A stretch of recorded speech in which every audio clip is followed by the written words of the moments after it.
Hi and welcome to another episode of The Tinkerer. Today we're going to repair an Akai DX57 cassette deck. You can see here it's got a few problems. It won't play. You press play and it just clicks and stops playing. So we're going to figure out what's going on wrong here and fix it hopefully.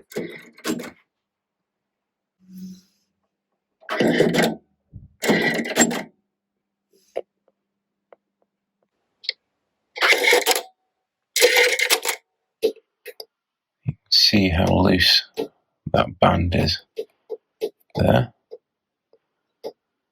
That shouldn't be that loose, I don't think. When we press play,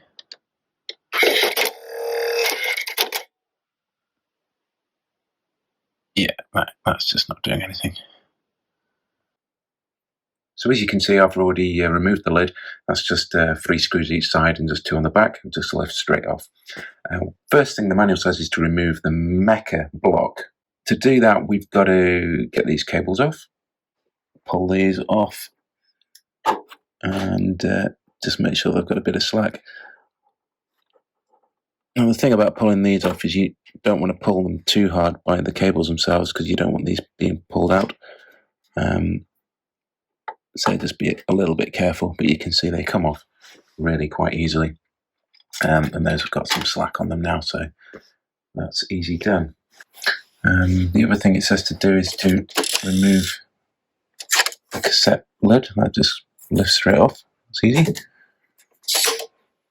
Once you've undone those screws, you need to pull the knobs off.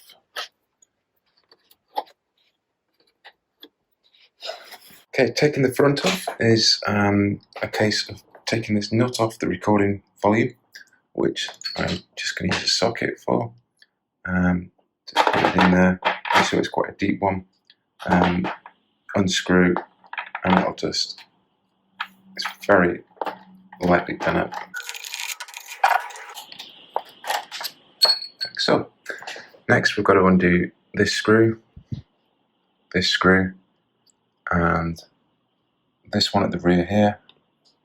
There's another one just here, and then there are 3 underneath holding the bottom of the face. There, there, and there. The trickiest bit of taking this apart really is undoing these blocks. These pins, ribbon connectors just push straight in.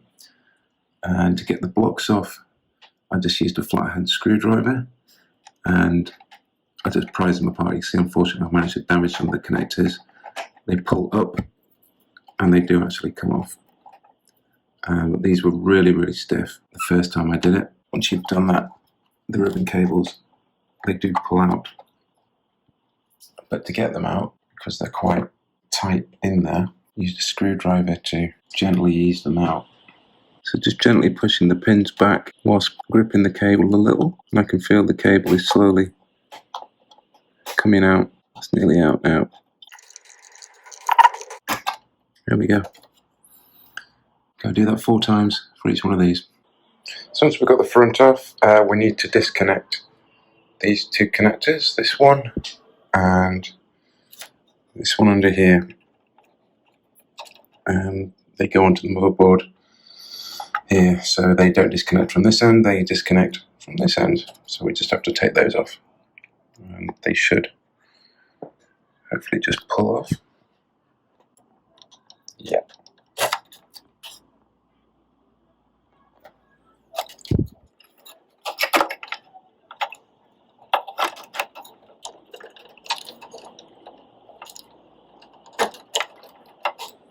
Still. So make sure you've got these 3 connectors released. The manual refers to a couple of connectors here and here, which you can see are not on my motherboard, so I guess that's for the model above this. And this is a 57, not a 59.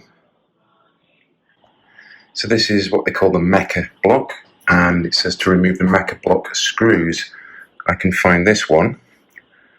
I can't see another one, so we'll just go with removing that one for the minute, and then see if we don't find another one snagged later.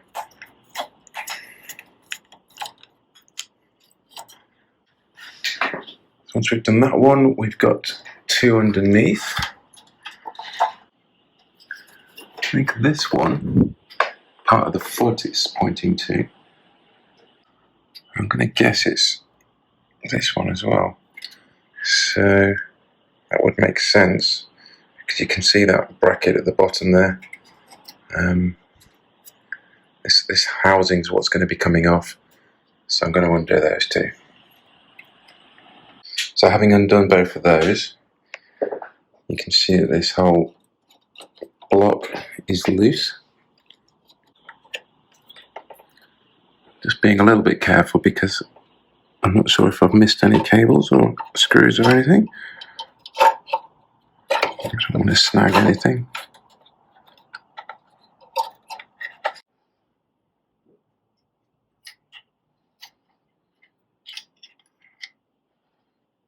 That all looks pretty good. So we've got the mecha block. Next is to remove the cassette case, the bit that holds the cassette.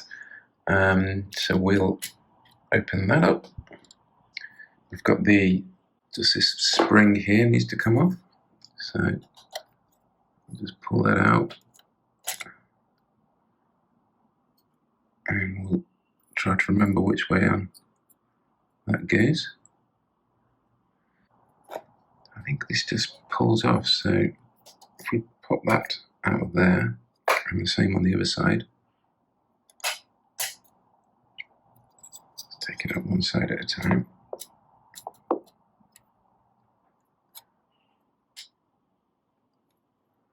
We've got this little arm here. Don't want to, there we go.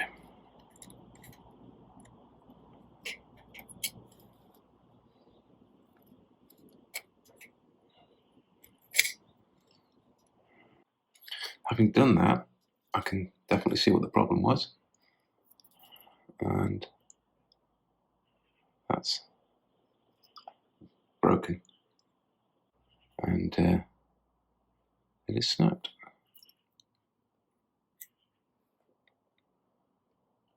And I could just probably get away with replacing that now and job's done, but by the time we've got there, I might as well replace this one. It seems pretty loose. There doesn't seem any point having got this far and not replacing it. We're going to remove the mecha block retaining screws F.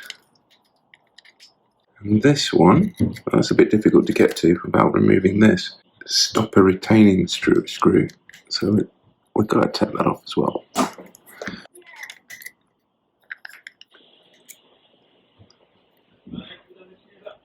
And now this one.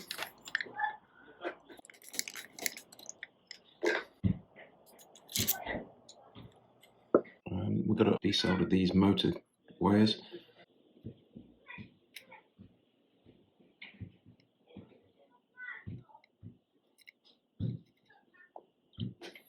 I haven't got the best soldering iron in the world, it's just a cheap, ordinary plug in and go one. With that done, these should separate.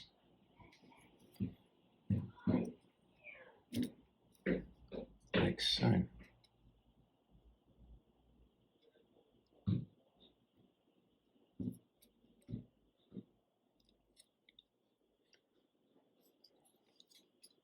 If we turn it round, yeah, we're getting there. Next, we remove the side plate screw, which is this one here. Oh, that is tight. I don't want to strip it.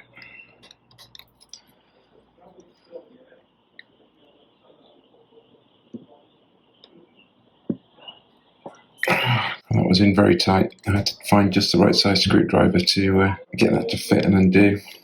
Just flip it over. These two, which I partially undone previously. I was just tinkering around to see what was involved. I was hoping I didn't need to go to these lengths. So that's why those are a little loose already on mine. The motor retaining screw is here. So now we need to take that off. I've got to take this bracket off, haven't I? I think I've removed the wrong one. I shouldn't have removed that one, I should have removed this one.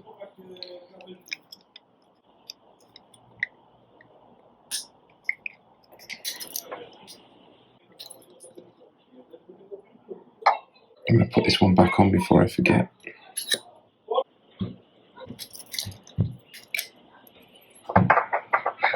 This, I think, will just separate.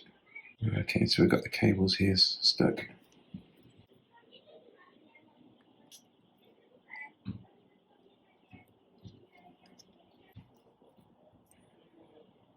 And you can see we've got access to the belt here anyway, like this. So we can see it's pretty Paris. It's actually stuck onto this wheel.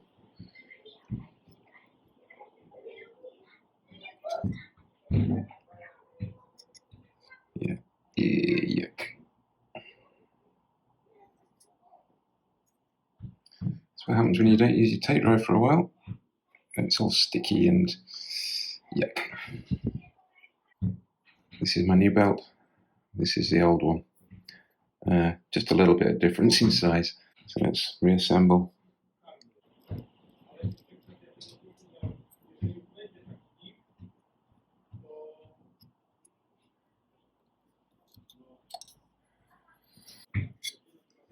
Let's put this back on there.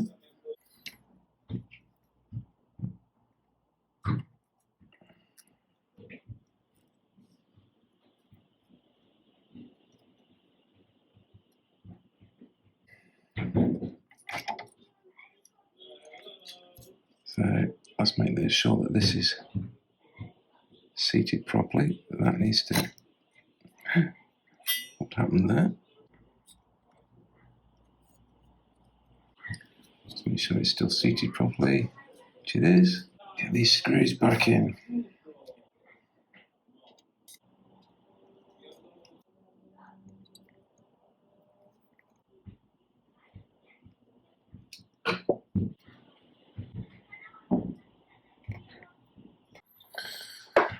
Next, we've got to get the bracket back on, which just hooks on to these two little inserts here, and we'll line in that hole up there and screw that back in. And don't forget to tuck these cables back in where we got them from. Just bend back.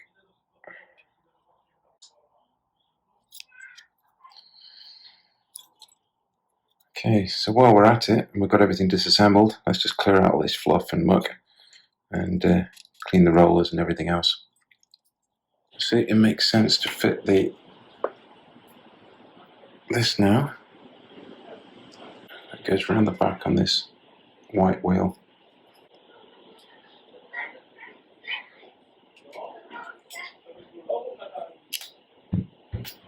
Like so. I don't really want that twist in the wheel in the band.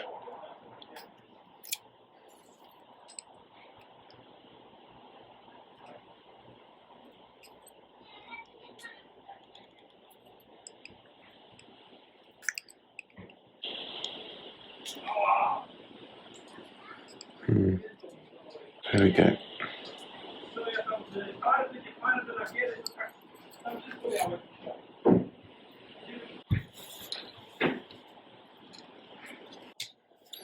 Alright, so these sliders fit in and locate like that. I think that's back together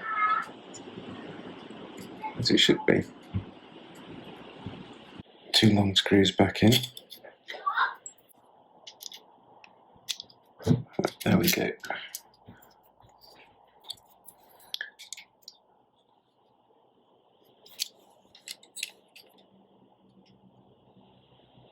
It's just not quite located properly somehow.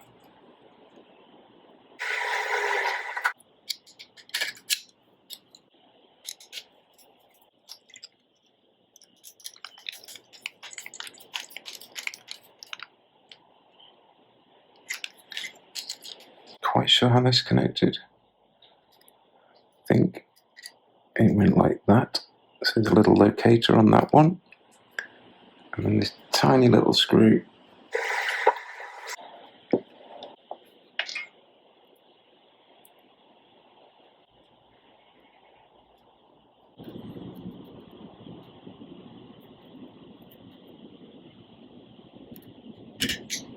Now we've got to put this cassette bracket back on. And goes on there.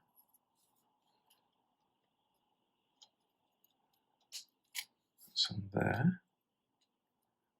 Pump thing, which does the nice motion. Keep it nice and smooth.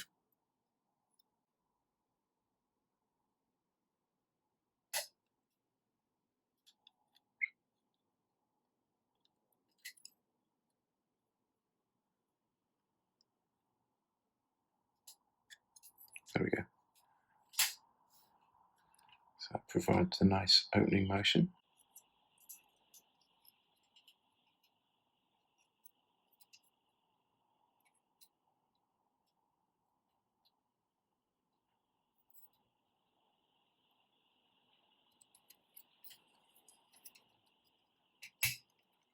Is that it?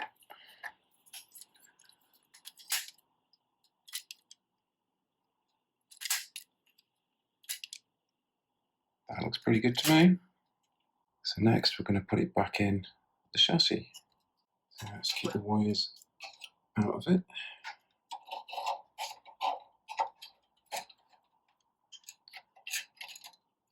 Remember this won't.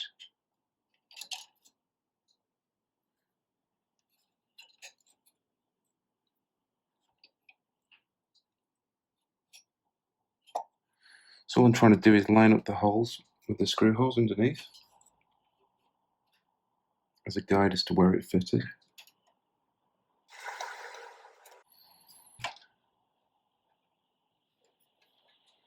This screw, which I can tell by the marks, it was in that hole. It's not quite lined up. And we just got the foot to put on. And the foot has a little notch on it, you can see. That needs to go in one of these other holes.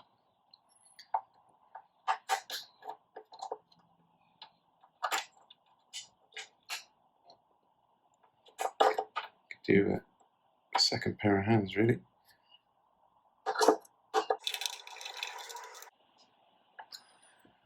So we need to reconnect these cables we took off, and these just push on, obviously locate quite nicely, and just click on. This one underneath here, okay, doing this a little bit blind, but again, click and it's on. Here. So the front was a bit of a pain. We had to slide it over, slide it through, down, whilst minding this power switch here to check that everything's lining up properly.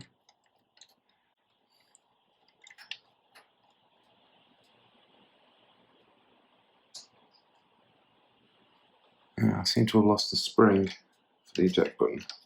Found it.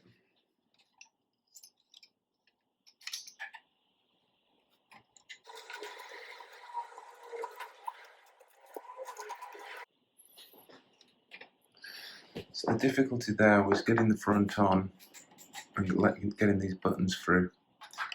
The power button, and let's see, it's just come off again.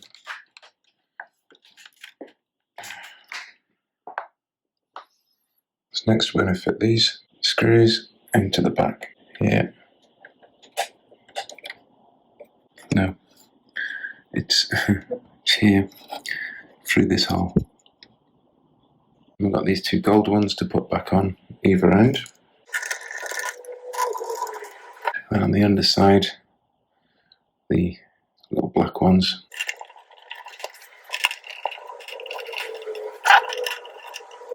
So you've got these little pins, you've got to squish them down,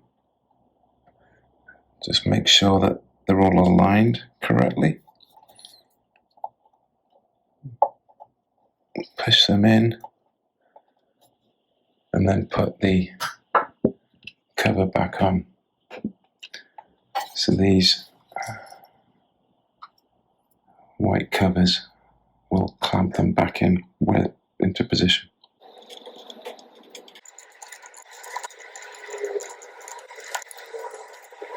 They seem pretty well attached. And the last thing to do is put the nut back on through the recording level. It doesn't need to be super tight, just tight enough. And the last thing to do is reconnect these. If I remember which one connected where, I'd say that's a 2-pin connector, so that's going to go here. The blue one obviously goes on the blue one, which leaves that one to go there. And we're done. All that's left to do now is put the cassette front back on, which should be pretty simple. Doesn't seem to be. Oh, yeah. There we go. That's all good. Put the knobs back on. Just align the flap section with the flag section and the control.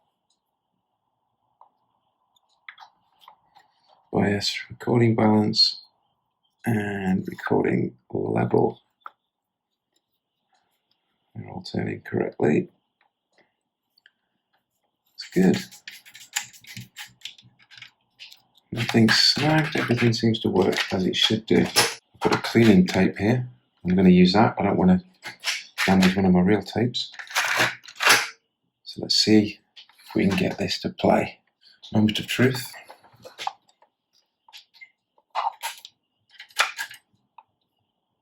Okay, we still have power.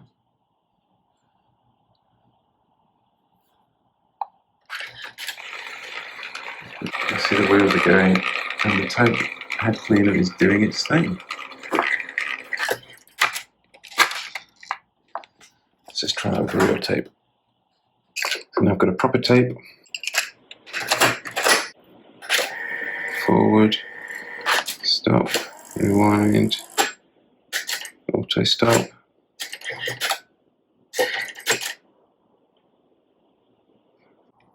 See what's happened is the belt slipped off the motors. So I don't know how I'm going to get those out.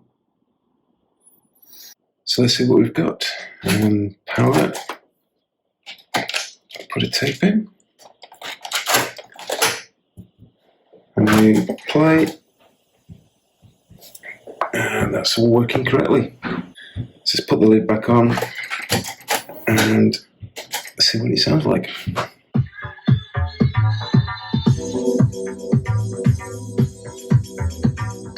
That's the end of another successful project. This Akai DX57 gets to live another day. Literally saved from the tip. My friend rang me up and said, I'm going to throw this unless you want to have a play, see if you can fix it. So for the price of €9.90 plus 120 for delivery from Germany, that was, what, less than a tenner. I've got a couple of belts, bit of time, and it's all fixed up. It sounds a treat. Even the remote control works as well, which is fantastic. So yeah, thanks for watching.